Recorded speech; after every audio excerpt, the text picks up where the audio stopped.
السلام علیکم۔ تلخ و شیری کے ساتھ جاوید شاہ منگلم یوٹیوب چینل پر انٹرنیشنل صورتحال کے حوالے سے حاضر خدمت ناظرین، پاکستان انٹرنیشنل سطح پر پاکستان کی سیاست اور پاکستان کے روابط اور پاکستان کے رابطے جو خارجہ پالیسی کی کامیابی کا مظہر ہیں اور زندہ ثبوت بھی ہیں، پھیلتا جا رہا ہے اور تمام روابط بحال ہو رہے ہیں ممالک سے۔ میں آپ کو یہ خوشخبری بتاتا چلوں، اور لازمی آپ نے نیوز میں بھی پڑھ لیا ہوگا، میں سمجھتا ہوں کہ علامہ اقبال کے خواب کی تعبیر ہو رہی ہے پاکستان میں اس وقت۔ ایک ہوں مسلم حرم کی پاسبانی کے لیے، نیل کے ساحل سے لے کے تا بقا کے کاشگر۔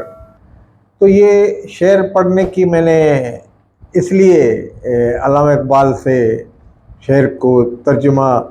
اس کا میں آپ کو بتاتا ہوں کہ ایک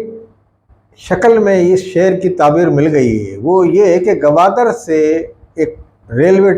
لائن بچھائی جا رہی ہے جو کاشگر تک جائے گی۔ یہ چائنا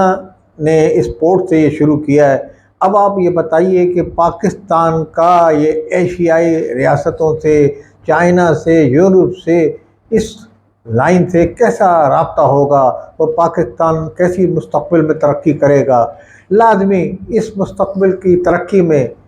جو جماعت حکومت میں ہوگی، جو بھی اس وقت پارٹی، اس کا ہاتھ کہلایا جائے گا۔ لازمی اس وقت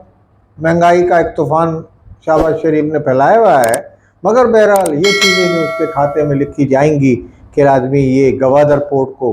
اپ گریڈ کیا اور اتنا زیادہ کیا، اور پھر سے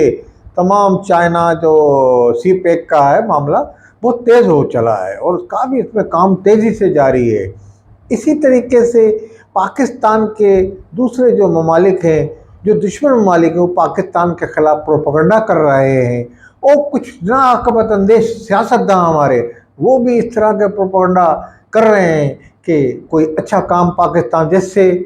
آئی ایم ایف امداد دے رہا تھا پاکستان کو، تو کچھ ہمارے ناعاقبت اندیش سیاستدانوں نے یہ کہا کہ جناب جو آڈیو لیک بھی ہوئی،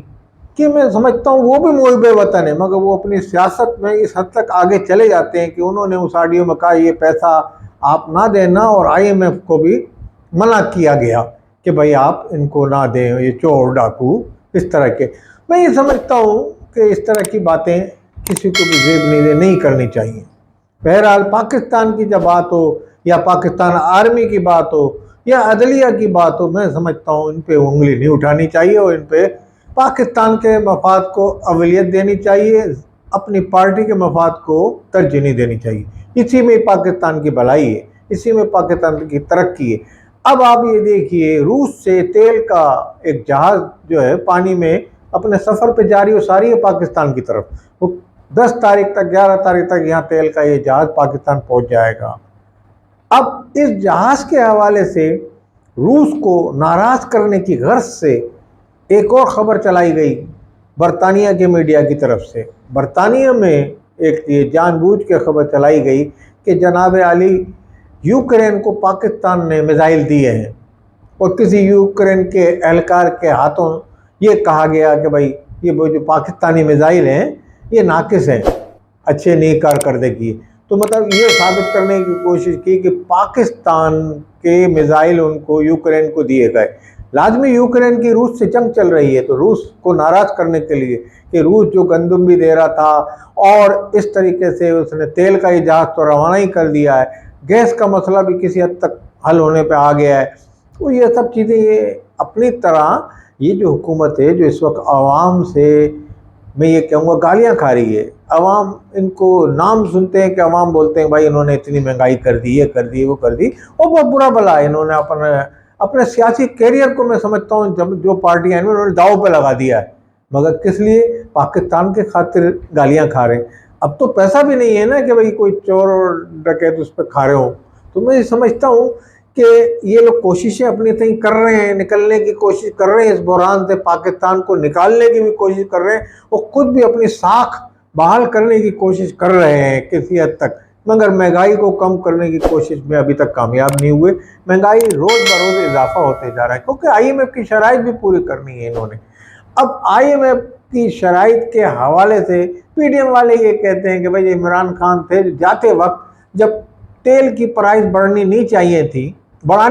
تھی، انہوں نے گھٹا دی تھی 50 روپے،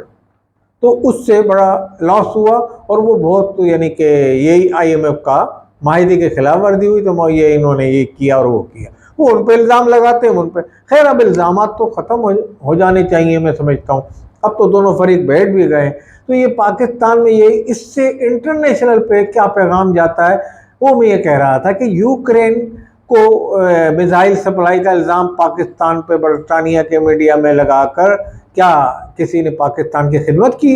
نہیں، یہ خدمت نہیں کی، بلکہ پاکستان کو نقصان پکانے کی۔ روس سے جو ہمارے تجارتی معاملات شروع ہیں، امریکہ تک نے کہہ دیا کہ ہمیں روس سے پاکستان تیل جو لے رہا ہے اس پہ ہمیں کوئی اعتراض نہیں۔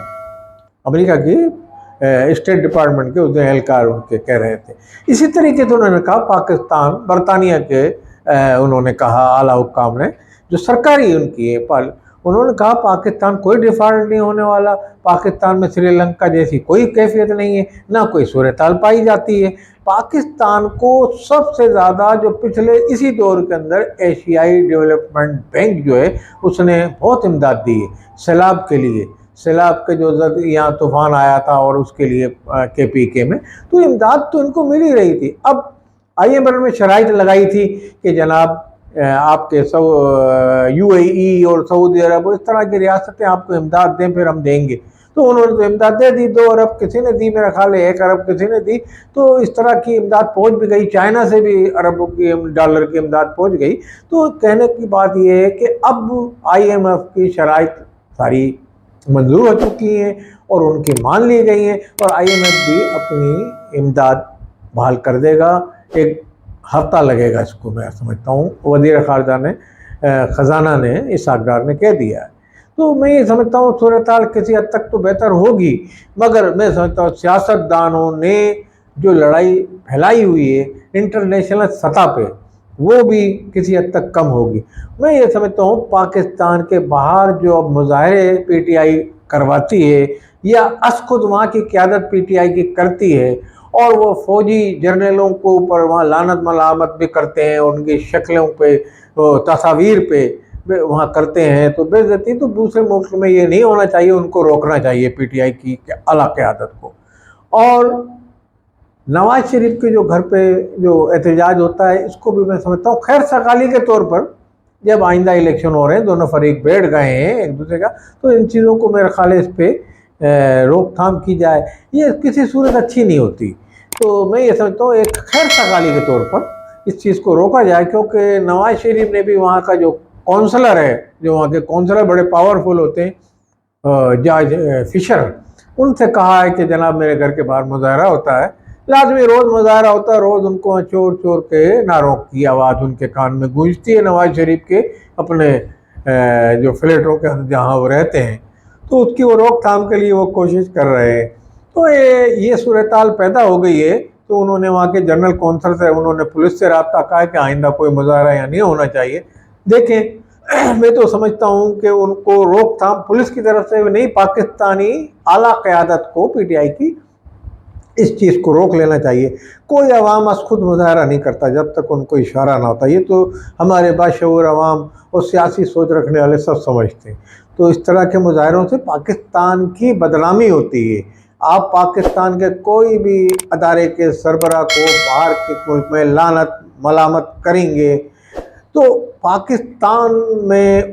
کی بدنامی اس ملک میں ہوگی، اور اس سے اس کی شہرت کو بھی داغدار ہوتی ہے۔ پہلے ہی پاکستان کی پوزیشن انٹرنیشنل سطح پہ کچھ کمزور ہے، تو اس طریقے سے ماضی کے جو سیاستداں اور حکمراں رہے یہاں کوئی بھی ہو، انہوں نے جس طریقے سے پاکستان میں یہ اپنی حکومتیں چلائیں، تو اس طرح کا